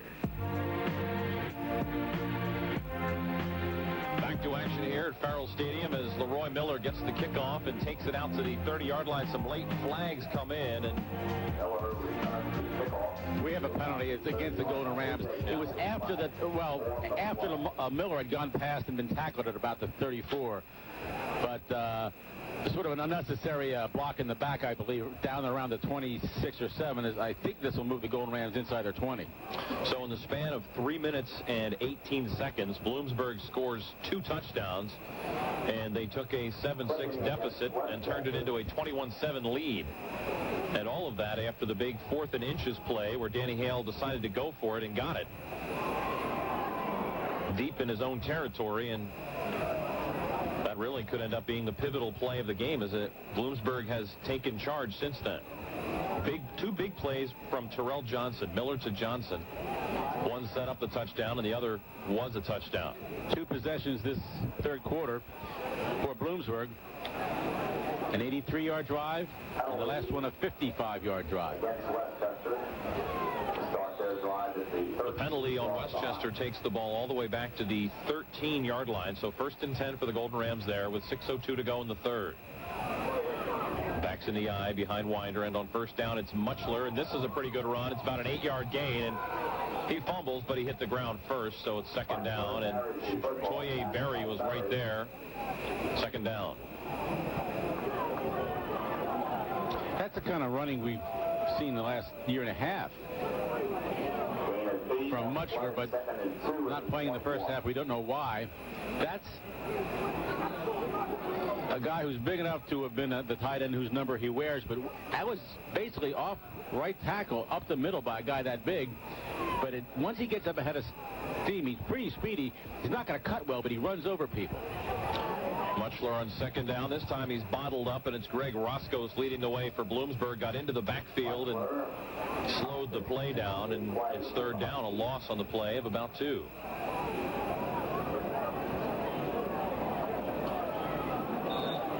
Minutes now, the clock moving, left in the third quarter of play, and 21-7. Here we are again, Greg. Third possession of this quarter. Third down situation. 3rd and 4. Winder wants to throw, looking, throws back across his body, and it's nearly intercepted, and one Bloomsburg player knocked it away from another as Jeremiah Dyer got his hand on it, but Trent Flick was in better position to pick it off, but Dyer didn't see him. And Westchester goes another 3 and out.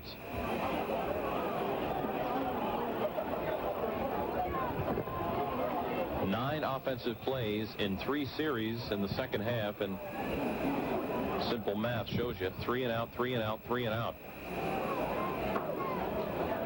Toye Berry back deep, awaiting the kick from Ron Mink. Takes a Westchester bounce and goes out of bounds at the 38-yard line. 4.5 minutes remain in the third quarter. Plenty of time, but not if you're not going to put at least a couple of 3 first downs together once you get possession. And that's what's been the trouble here in the third quarter.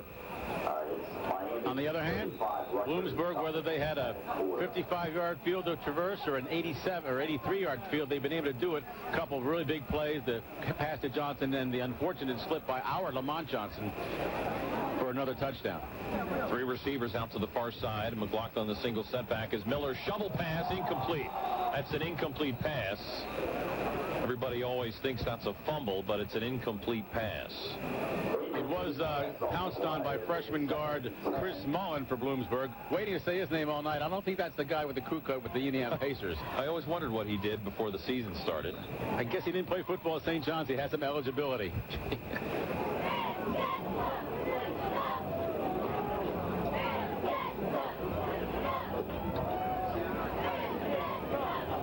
Ball's on the near hash mark. It's now 2nd down after that incomplete shovel pass. Give it to Glaze on 2nd down and 10, and he only picks up about a yard as Dwayne Thomas was in there for Westchester along with Roy Miller. But it's 3rd down and long, and the Westchester defense has a chance to get Bloomsburg on a 3-and-out. But we've been here before, including this quarter. It was that 70-yard pass play that took them down to the 1 was a 3rd down and 10, or 9.5. It's just back exactly where we are now, except at the 40 rather than the 30. 3rd and 9, shotgun, Miller back to throw. It's a blitz, complete to Johnson. And Johnson looking for 1st down yardage. He's going to be awfully close. It looks like they'll have it with forward motion across midfield. That play, Greg, was made by their all-time leading receiver, Lelko, as from his flanker position, Mike Lelko came back and hit a legal block on the cornerback who had a bead to stop that play for maybe a 3 or 4 yard gain. They got 10.5 1st down. Johnson, no catches in the first half. 3 catches, 114 yards and a touchdown here in this 3rd quarter. And on 1st down, a short carry up the middle. Reuben Ray was there for Westchester. 2nd down and 10. Clock running, 3:10 remaining in this 3rd period. Ball resting right on the 50-yard line. Lelko to the near side, Johnson out to the far side. The backs in the I formation behind Miller. Miller rolling, looking for Lelko, a little up and out, and Lelko way behind the defense. He's got it. 15, 10, 5, touchdown. What a great move by Lelko to get open. He just spun Sharif Blackwell around at about the 30, and that was just experience, talent, and a little bit of, I guess, what they used to call moxie, and he just left the defender in the wake. A little head fake. Little head fake out, and then up the field he went, and it couldn't have been any easier for him as he was wide open. 50 yards for another touchdown, and Bloomsburg all of a sudden with some explosive offense in this 3rd period. A bunch of big plays, and they've opened up a 3-touchdown lead. Thompson for the extra point.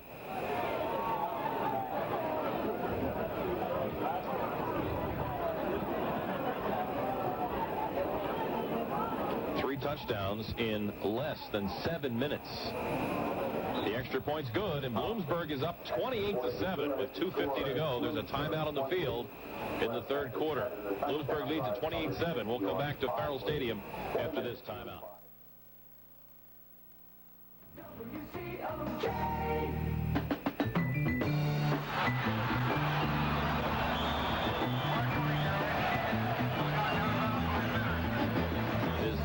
Run back out across the 30-yard line by DiFilippo, and Westchester will have it 1st down and 10. And the Gold Rams have to be stunned here as they were ahead 7-6 at halftime, and now this 3rd quarter 22-0 favor Bloomsburg.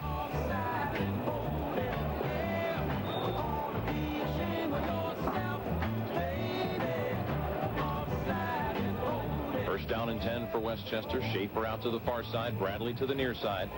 Backs in the I formation behind Winder.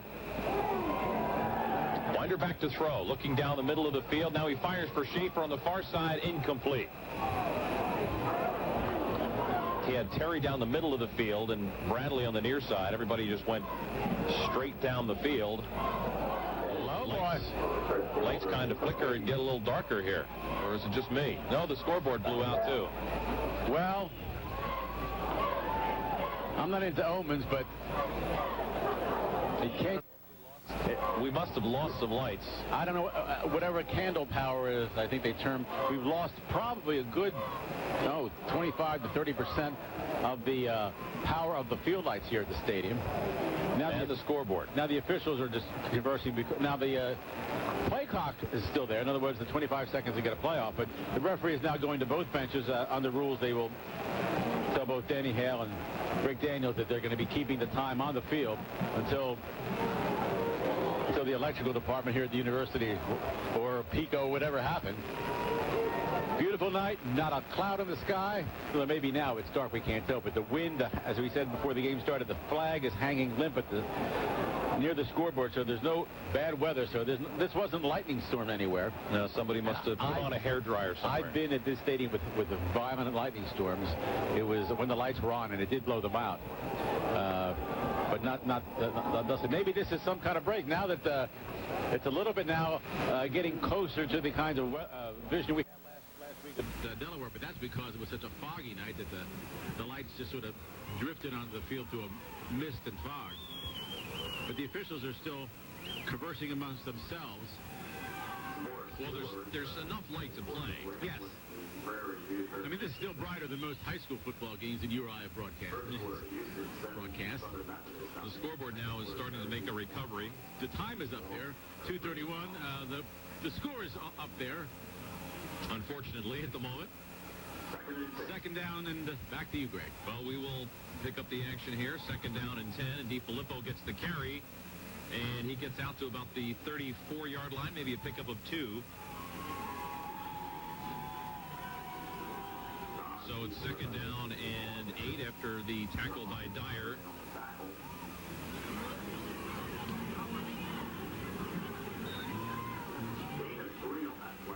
They're slowly at it. They've got the scoreboard back and functioning now, but the lights are still a little darker than they were, but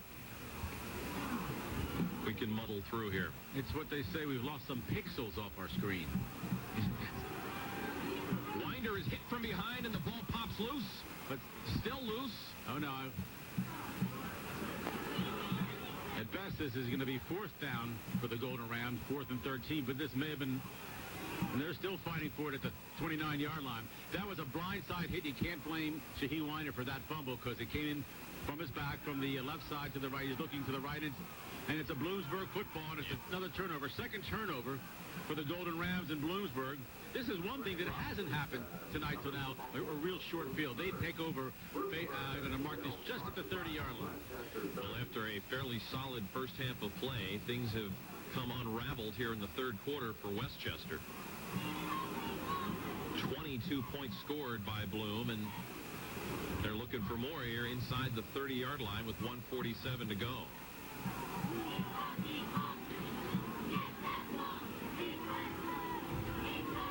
And on first down, the give around the outside to Melton. And that almost looked like in that play as Eric Miller was stumbling and was trying to get away from Melton, like Melton was in the wrong place, and then he stuck it in his stomach, and he ran around the left end for close to first down yardage. Got an injured Westchester player on the far side of the field.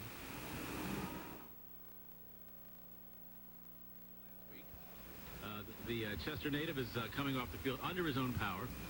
As you're listening to Golden Ram football on the voice of Chester County, 1420 WCOJ Coatesville. Greg Milligan and John Rafal from Farrell Stadium. And the story,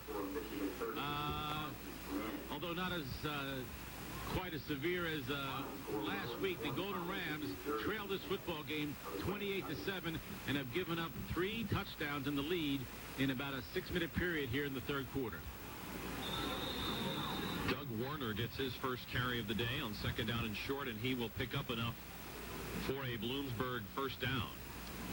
Now, just because Warner's been first run of the day, he's been there at least 2/3 of the time in the backfield in his fullback position, blocking first for Glaze and Melton and just about everybody else. But this time he gets a chance to run for the first down and move the chains.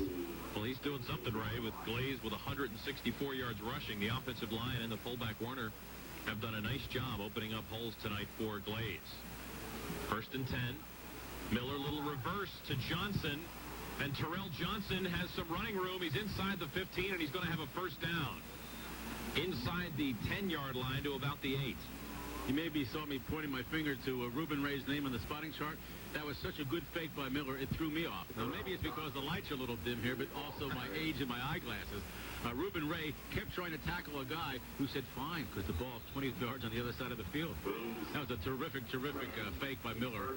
Fake me out. Mainline Concrete and Supply out-of-town scoreboard today. Millersville defeats East Stroudsburg 33-26 in overtime. Mansfield beats Cheney 27-9, and Kutztown defeats Clarion 17-14, and Penn State a win today over Purdue. It's Melson on the outside. Solomon Melson is close to the end zone, but not in. And that was the final play of the third quarter. After 3 quarters of play here at Westchester University, Bloomsburg leading at 28-7, and their first play of the fourth quarter. They'll try for more right here on WCOJ. 3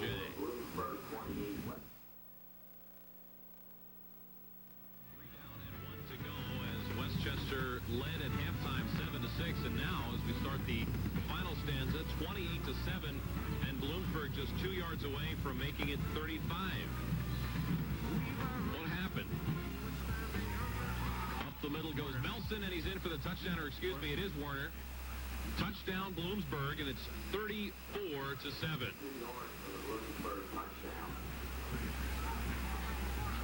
Golden Rams football is brought to you by Verlo Mattress Factory Stores. Verlo Mattress Factory Stores offers handcrafted quality mattresses at a very comfortable price. For comfort, quality, and value, nobody beats Verlo Mattress Factory Stores. Call 610-344-4910 or visit your local Verlo Mattress Factory store. The one in Westchester is at 237 East Gay Street.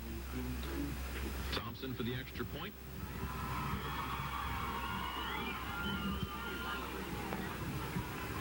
And he's got it 35-7 with 14:56 left to go. We'll step aside.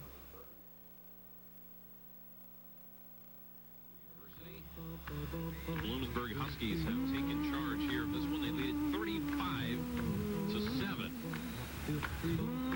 And the Golden Rams will take over first down and 10 as James McCullough calls the fair catch on the short kick.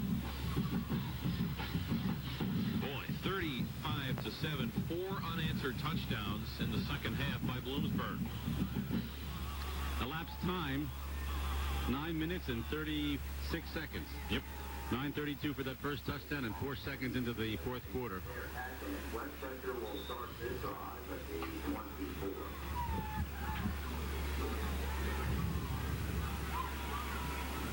24. Winder on first down. Westchester has had 4 possessions and have not picked up a first down in the second half. Winder upfield, and he is taken out of bounds near the 30-yard line after the short pickup. Winder keeps the football. Jeremy Nutrition. Matt Keys was there for the Huskies. Winder picks up about 4. He'll be second down and 5 at the 29. Well, for one half, Westchester was very much in this thing. Winder back to throw, looking. He's in big trouble, and down he goes. Down he goes, taken down by Fran Greger. Greger, another member of that Downingtown State Championship team back in 1996. Played linebacker at Downingtown and fullback, and here he's a defensive lineman and came up with a big play there for the Huskies. It's a sack.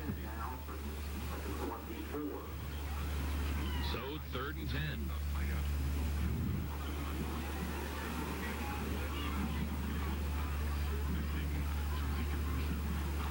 Backs in the eye. Winder back to throw. Looking downfield, throws it over the head of Schaefer, and Brian Bradley catches it. Unfortunately, he wasn't in the game at the time. He's standing on the sideline. Now, Schaefer was open at about 36, which was 2 yards more than the needed yardage for first down, but the pass was just over his head and, a threat to no one. And Mink will kick it away. That may be the first pass that Winder's thrown to a receiver that really was, his fault it wasn't completed. He's had a few drops, a couple right in the fingers in the open.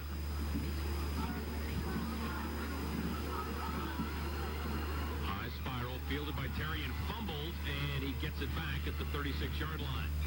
Went through his hands, but he managed to get back to it as the Westchester players converged on him, and Bloomsburg will take over 1st and 10 at their own 36 with 13:44 remaining and all of the momentum. Now, I just saw something I really liked in the Golden Rams.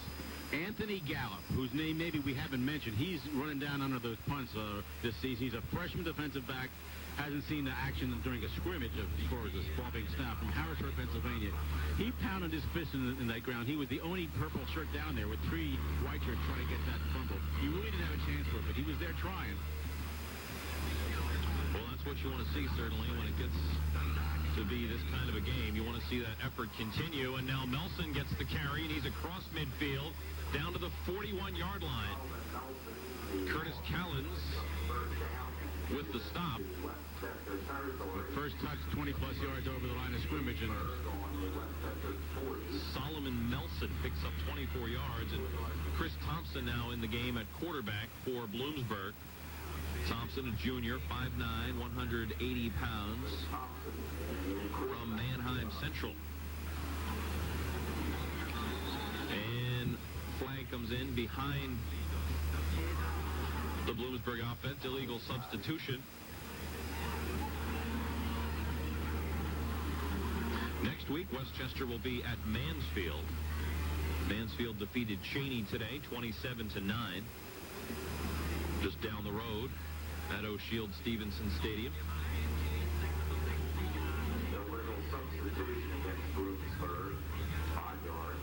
Of course, Thompson, the backup quarterback, a junior, he's seen a lot of action in this game because he's the placement. He's 4 for 5 on extra point attempts. Yeah, most of the action has been in the second half. And he was the lead blocker on the 2-point conversion. This is Melson. Solomon Melson gets back to the original line of scrimmage. Dwayne Thomas there to wrap him up for the Golden Rams. Westchester first unit defense still in the ball game. Westchester's offense in the second half has just been non-existent. 5 possessions, and 4 of them have ended in 3-and-out punts, and the other was a fumble on down. Thompson, give it to Melson. He's hit behind the line this time, and he's dumped. Taken down. Reed was there. Thomas was there, as well as Joe Manley. That's one of the times when the man who makes the initial hit and stop, finally 2 or 3 teammates fall on top of him, and he's the last one he can get the number of, and the other guys get all the credit, except the people who really do the statistics, they know. The other would be assists or half a tackle. 3rd and 12 now for Bloomsburg with 11:50 when I was in the ball game. When I was a defensive tackle, I called it a joyride because I was usually the second or third guy in. 3 receivers in the game. Melson on the draw, goes up the middle, and he's taken down just past the line of scrimmage after the short carry by Reed. And Bloomsburg will punt it away, and Reed a little slow in getting up. Leroy Miller back for Westchester to receive the punt. Joe Dietrich in the game to kick it away. Going to try to angle this one out of bounds, I would think. Only his second punt of the game, not first in the second half. He tries for the near sideline, and he does a nice job. It goes out of bounds at about the 7-yard line. So Joe Dietrich angles it out successfully, and Westchester will start deep in their own territory with 11:02 remaining. I see Elzar Camper coming on at flanker, and I believe Winder will stay in the ball game at quarterback. The backup quarterback now is John Stauffer, as Tim Bigelow has decided to leave the team, left prior to last week's game with Delaware to pursue his academics and other activities. DiFilippo. First down carry for Don DiFilippo, and he picks up, well, they're going to say nothing as he just gets back to the line of scrimmage, so it's 2nd down and 10. Well, they're going to move the chain. They're just late on moving the chain about 1.5 yards, maybe 2. That's one of those 25-yard runs from the near hash mark to the far sideline. You run about 25 yards and get maybe 1.5, 2 officially upfield. Camper out to the far side, Elder Camper and Donovan Reifinger to the near side. Backs in the I formation behind Winder, and it's DiFilippo on second down. This time DiFilippo's out near the 15-yard line. Picks up about 5 on the play, so it will be third down for the Golden Rams. Tackle made by Josh Rogerson of Bloomsburg, a local product. He's a sophomore from Wilmington, Delaware. He actually went to high school about 10, 11 miles from this stadium, but Concord High School right about the state line, as Danny Hale has a lot of his backups in on defense now. Third down at about 2 for Westchester as they try to get their first down of the second half. It's a toss to DiFilippo, and he puts his head down, he dives forward, and he should have enough for the first down. The last time Westchester got a first down, they were winning 7-6. Now it's 35-7.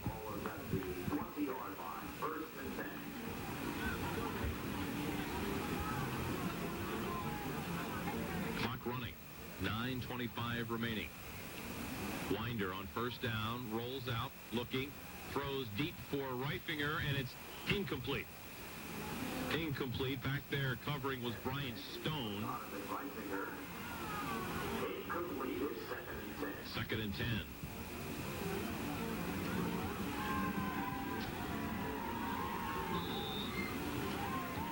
Much like last week's football game, those of us who describe games on radio or television, we're at the point of the game where their original first and second team depth charts are basically non-preemptive to what we have to describe as the second and third and fourth team players are in for both teams. Well, Don DiFilippo on second down and 10 picks up about 15 yards, so another first down for Westchester.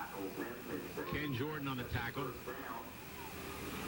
course, what I look for all these PSAC teams is players who getting into the game who happen to be from our region, making plays. Jordan on one of them, since he's from Wilkes-Barre, a little bit out of our coverage. Yeah. First and 10 for Westchester at the 35-yard line, their own 35. DiFilippo tries to jump a tackler, can't do it.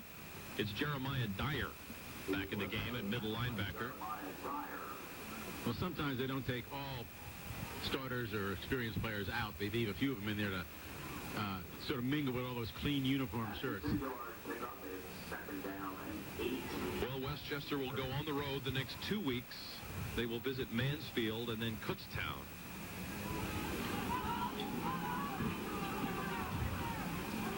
And Westchester will go 0-5 for the first time since 1978. Winder to throw it, and now he's going to run, and he will dance out of bounds very close to the first down. Depending on the spot, he might have it. Looks like they're going to mark him about a yard short. Winder keeps the football, goes out of bounds. 1978, this Westchester team went as far as 0-7 before winning. They ended up 2-9 that year. Little deja vu possibly for Winder on that, as he was being chased that entire play by a 240-pound junior defensive lineman now in the game for Bloomsburg, Harold Allen, who was also from Philadelphia and probably played against Winder. Winder from Mastbaum, Allen from Lincoln High School in Philadelphia. Move the chains. Winder on the quarterback sneak on third and short, gets enough for the first down. So they will stop the clock long enough to move the sticks and then start it up again as we go under 8 minutes remaining. Now, unofficially, I think it's only the second first down for the Golden Rams here in the second half. They're 9th overall. I think that was the third one of this drive, but prior to that, they didn't have any in the second half.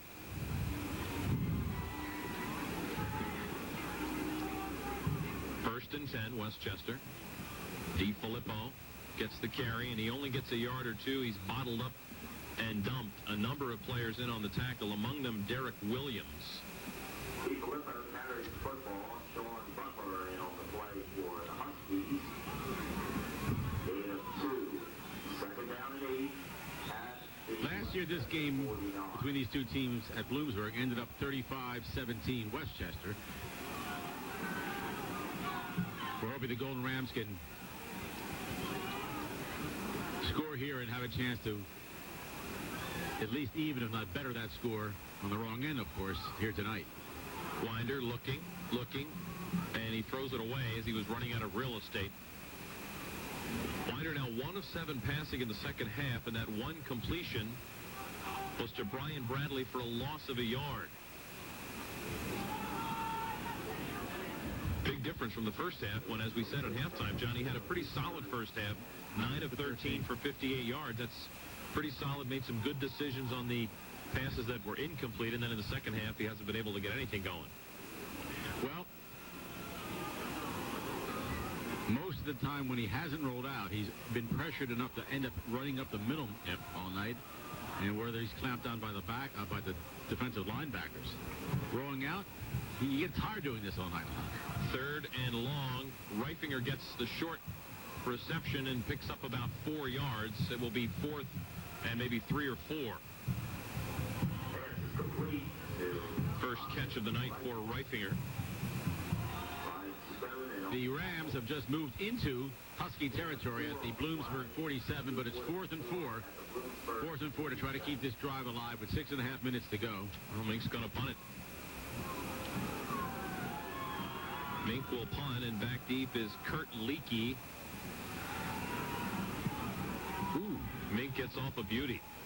High and wobbly, and goes out of bounds just into the end zone. He almost got it out at the 1 and went out of bounds anyway. That's the second time with good punts. Now, one actually went out at the 2, where the Golden Ram man downfield, standing in front of the receiver, who's waving for the fair catch and doesn't make it, stops there.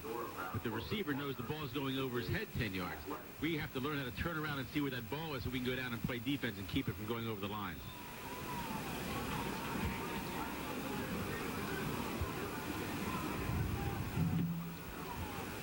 6:14 remaining. Bloomsburg leading it 35-7, and Chris Thompson in the game at quarterback for Bloom. And Thompson busted play, turned around, wanted to give it to Melson, and he wasn't there. And he takes a shot after a pickup of about 5 yards. Thompson, the ball carrier, James McCullough in on the tackle. Thompson turned around, wanted to give it to Solomon Melson, who went the other way. And then Thompson ended up running for his life, picked up about 5 yards, and took a shot from James McCullough. That time Solomon wasn't so wise, I guess. 2nd and 5. Thompson, give it to Melson. He takes a shot and goes down, and it's like Clifton Orwick. No, it wasn't Clifton Orwick. It was Brandon Nolt, redshirt freshman from Ephrata High School. So it's 3rd and 5 as Melson gets back to the line of scrimmage, and that's all. We approach the 5-minute mark. All Bloomsburg in the second half. 29-0 in the second half. Thompson wants to throw, throws downfield, incomplete. Pass intended for Rocco Forgione. And Bloomsburg will punt it away with 4:54 left. Next week, Bloomsburg will return home and entertain Indiana. That's IUP. That'll be at 1:30 next Saturday. Even at the end of the Delaware game, or the Cal Davis game, I think we mentioned about, would it be a situation where you'd at least attempt to have maybe a second or third return man on these punts, since we don't tend to go for the block. And now there's a timeout on the field as Bloomsburg had some kind of a personnel problem, I guess. They call a timeout. We need to step aside. 4:54 left. Bloomsburg in charge. We'll come back to Farrell Stadium. Their underground lines. Protect yourself and your community. Call before you dig. 1-800-242-1776. John Dietrich's punt is high and fielded by Leroy Miller, and Miller takes it out across the 40, across the 50, and is taken down at about the 46-yard line of Bloomsburg. So the Golden Rams will have good field position here with 4:40 remaining. Well, that's the best drive start of the evening. Inside. inside Bloomsburg territory. And we have the new quarterback. Now John Stauffer is in the game at quarterback. So a fair amount of action last week at Delaware Stadium. Redshirt freshman from Monsignor Bonner. And also did a fine job in the past 2 weeks as a punter. Was Mr. Mink was out. First down, and that's Muchler for a couple. Our mainline concrete and supply out-of-town scoreboard. Mansfield defeated Chaney today 27-9. Millersville beat Stroud in overtime at Stroud 33-26. Shippensburg blanks Lockhaven 55-zip. Kutztown over Clarion 17-14, and California beat Edinburgh defeated California 31-17, and Penn State defeats Purdue 22-20. Pass complete to Shea, and Shea has enough for a Westchester first down. Knocked out of bounds on the near side by Derek Williams. Again, this year, Golden Rams football is brought to you by Verlo Mattress Factory Stores. Verlo Mattress Factory Stores with handcrafted quality mattresses at very comfortable prices. For comfort, quality, and value, nobody beats Verlo Mattress Factory Stores. First down and 10 for the Golden Rams, and it's a botched exchange. Stauffer manages to get it back at the 41-yard line on a loss of 7. Fumbled on what was going to be a pitch or a handout anyway, a handoff. The Verlo Mattress Stores in Westchester, you can call them at 344-4910, or better yet, visit. See the great mattresses and box springs and other stuff they have there. They're right in downtown Westchester at 237 East Gay Street. Stauffer and Michael Eckmeyer, the tailback, had a bad exchange there. They'll try it again. This time it works, but Eckmeyer is thrown down for a loss by Jeremy Matrician behind the line. He's the one who was right on Stauffer's tail after Stauffer had to get on his own fumble the play before.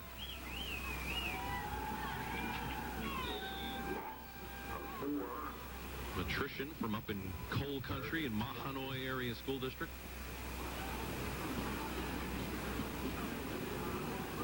Camper and Brian Hunter, who was a teammate of Fran Greger and Brian Sims at Downingtown, spread out wide to the far side on third down. Stauffer back to throw. Looking. Now he's under pressure, and down he goes. He falls forward near the line of scrimmage, but it will be fourth down, and Westchester will punt it away with 2:15 to go. And another freshman getting a crack at playing here. Aaron Zemer, 94, is the one who got the quarterback down.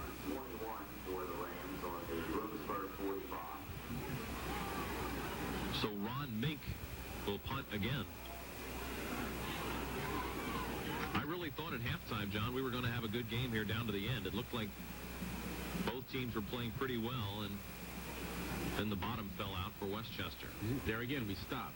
Yep, another good effort by Mink, as if somebody could have been there, they would have had time to down it as it hit at the 5 and then kind of bounced and rolled in. Calvin Braxton, he stops when the man is calling for the fair catch at the 10.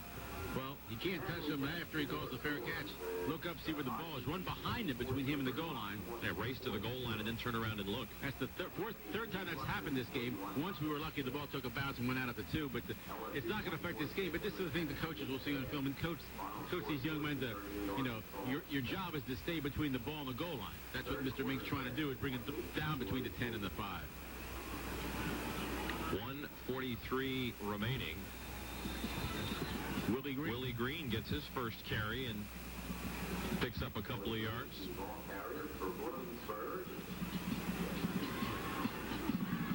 So Westchester now will fall to 0-5, 0-2 in the league. Bloomsburg will be 3-2 overall, and they will improve to 2-0 in the Eastern Division. Millersville and East Stroudsburg, a good game today. Millersville won it in overtime, and they are among the teams that Bloom will be battling with for the Eastern Division crown this year, as it looks like this will not be Westchester's year. Yeah, nice tackle on that handoff. Andrew Stork. Deidre, I think you saw them last night. But the redshirt freshman linebacker, he made a tackle on the ground in the backfield that tripped up that running back to prevent a first first down. It's 3rd and 2 now, but the clock is running, and we're under a minute here in the fourth quarter. 30 seconds. This will probably be the last snap of the game. Well, we didn't actually get to the snap part as flags came in. And the end on the right side, freshman Matt Vincent, he releases before the snap, and this will move the ball back. It'll be 3rd down. So this will be the last snap, barring a penalty or a turnover of some sort. Would you call timeout if they stop him here with 18 seconds and try to block a punt? No. Actually, they're going to start the clock, so they don't even have to. They won't even have to snap it. That's a new NCAA rule, as far as I remember, about starting the clock after a penalty in certain situations. I believe when the game is decided. Like in basketball, you no longer will shoot a foul shot, even if it's earned by a foul, if there's no time left on the clock and it can't change the result of the game. Well, that's it. The clock runs out and Westchester falls to Bloomsburg. The final score, Bloomsburg 35 and Westchester 7. We will step aside for a break.